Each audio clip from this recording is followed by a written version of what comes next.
Pendahuluan. Pada kegiatan pendahuluan ini, kami diharapkan mampu menyelesaikan modul dengan baik, di mana di sini disampaikan profil kompetensi, capaian modul umum dan khusus, isi materi modul, dan alur belajar mereka.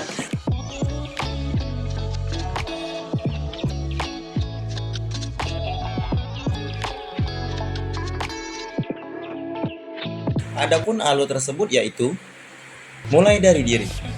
Pada alur ini, kami diberikan beberapa pertanyaan refleksi tentang kegiatan supervisi yang pernah dilakukan. Antara lain 1. Merefleksikan pengalaman dan perasaan saat disupervisi oleh pimpinan.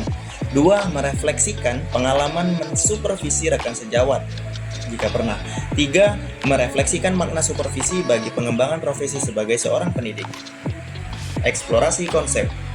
Pada alur ini, kami mengeksplorasi satu persatu konsep-konsep yang berkaitan dengan coaching untuk supervisi akademik, yaitu 1. Konsep coaching secara umum dan coaching dalam konteks pendidikan. Coaching didefinisikan sebagai sebuah proses kolaborasi yang berfokus pada solusi, berorientasi pada hasil dan sistematis, di mana coach memfasilitasi peningkatan atas performa kerja, pengalaman hidup, pembelajaran diri, dan pertumbuhan pribadi dari coachee. Sedangkan Whitmore tahun 2023 mendefinisikan coaching sebagai kunci pembuka potensi seseorang untuk memaksimalkan kinerjanya. Coaching lebih kepada membantu seseorang untuk belajar daripada mengajarinya. Sejalan dengan pendapat para ahli tersebut, International Coach Federation mendefinisikan coaching sebagai bentuk kemitraan bersama klien atau coachee untuk memaksimalkan potensi pribadi dan profesional yang dimilikinya melalui proses yang menstimulasi dan mengeksplorasi pemikiran dan proses kreatif. Selain coaching, ada beberapa metode pengembangan diri yang lain yang bisa jadi sudah kita praktikkan selama ini di sekolah, yaitu mentoring, konseling, fasilitasi, dan training. Ki Hajar Dewantara menekankan pendidikan sebagai menuntun tumbuhnya kekuatan kodrat anak. Keterampilan coaching diperlukan para pendidik untuk menuntun potensi anak mencapai keselamatan dan kebahagiaan. Proses coaching memberi kebebasan pada murid untuk menemukan kekuatannya, dengan pendidik sebagai pamong yang membimbing. Sedangkan konsep coaching dalam konteks pendidikan lebih menekankan pada sistem Among atau Ingarso Sung Tulodo, Ing Madio Mangun Karso, Tutwuri Handayani, menguatkan komunikasi guru dan murid dengan pendekatan coaching. Pendekatan ini memberdayakan kekuatan diri murid dengan semangat Tutwuri Handayani. Sebelum melakukan coaching, pendidik perlu memahami cara berpikir Ki Hajar Dewantara. Pendekatan coaching adalah dialog emansipatif yang terjadi dalam ruang kasih dan persaudaraan. 4 cara berpikir ini melatih guru dalam menciptakan semangat Tutwuri Handayani pada setiap proses komunikasi dan pembelajaran. 2. Paradigma berpikir dan prinsip coaching. Salah satu tujuan pengembangan kompetensi diri adalah agar guru menjadi otonom, yaitu dapat mengarahkan, mengatur, mengawasi, dan memodifikasi diri secara mandiri atau self-directed, self-managed, self-monitored, and self-modified. Untuk dapat membantu guru menjadi otonom, diperlukan paradigma berpikir dari prinsip pembinaan bagi orang-orang yang berkembang. Paradigma berpikir pembinaan tersebut adalah 1. Fokus pada coachee atau rekan yang akan dikembangkan. 2. Bersikap terbuka dan ingin tahu. 3. Memiliki kesadaran diri yang kuat. 4. Mampu melihat peluang baru dan masa depan. Prinsip coaching. International Coaching Federation mendefinisikan coaching sebagai kemitraan dengan klien dalam suatu proses kreatif dan menggugah pikiran untuk menginspirasi klien agar dapat memaksimalkan potensi pribadi dan profesional coaching. Prinsip coaching dikembangkan dari 3 kata atau frasa kunci pada definisi coaching, yaitu kemitraan, proses kreatif, dan memaksimalkan potensi.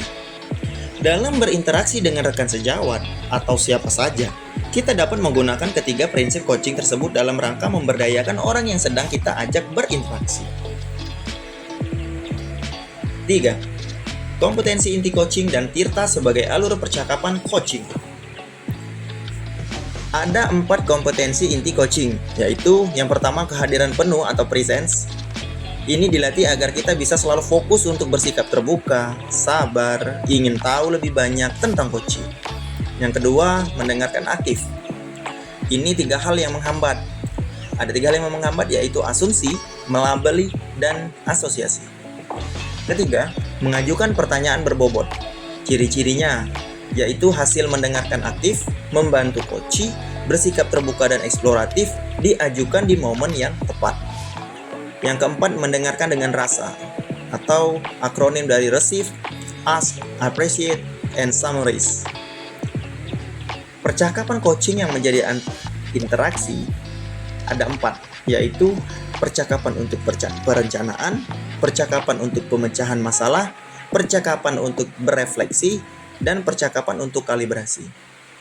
Sedangkan Tirta sebagai alur percakapan coaching dikembangkan dari satu model umum coaching yang dikenal sangat luas dan telah banyak diaplikasikan, yaitu GROW model.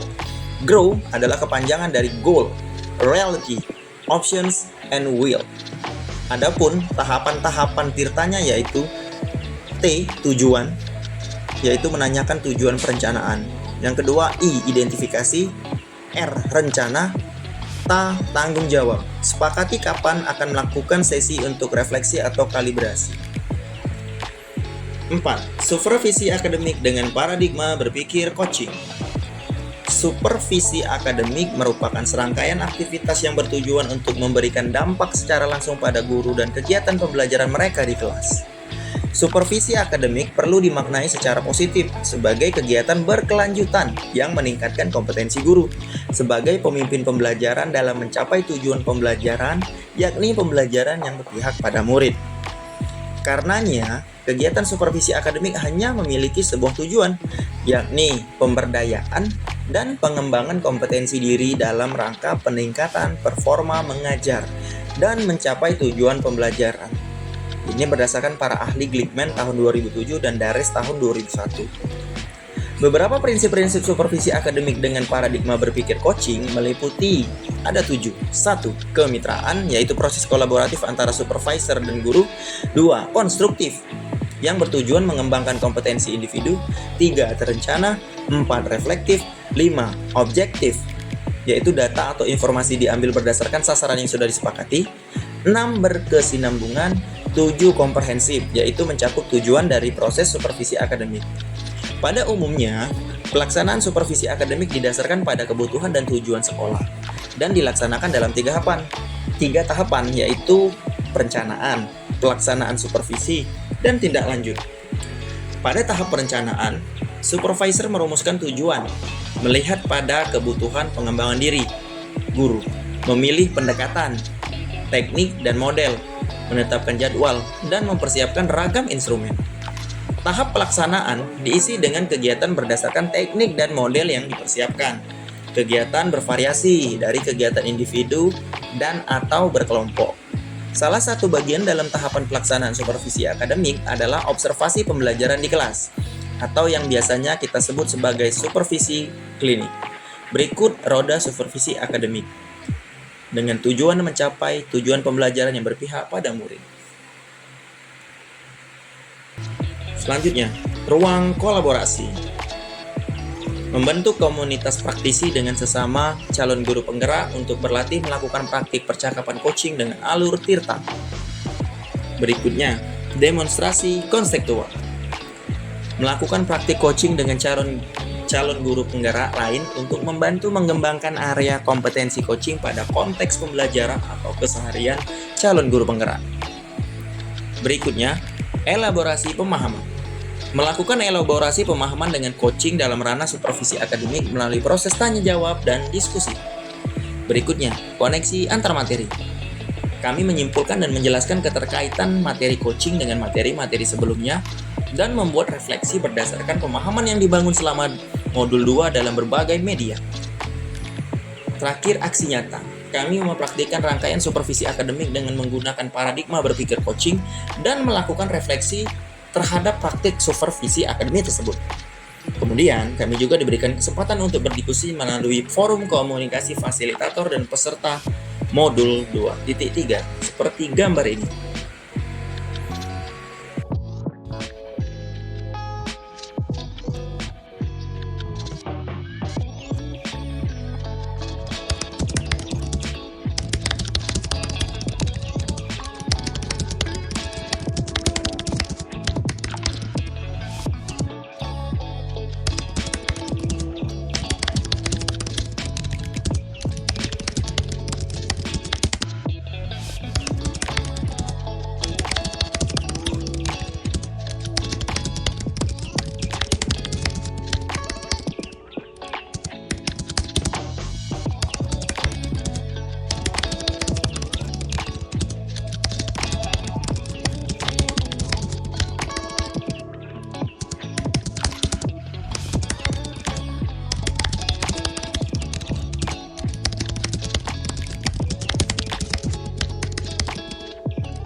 Demikian kesimpulan dan refleksi kami dari modul 2.3 Coaching untuk Supervisi Akademik. Terima kasih sudah menyaksikan.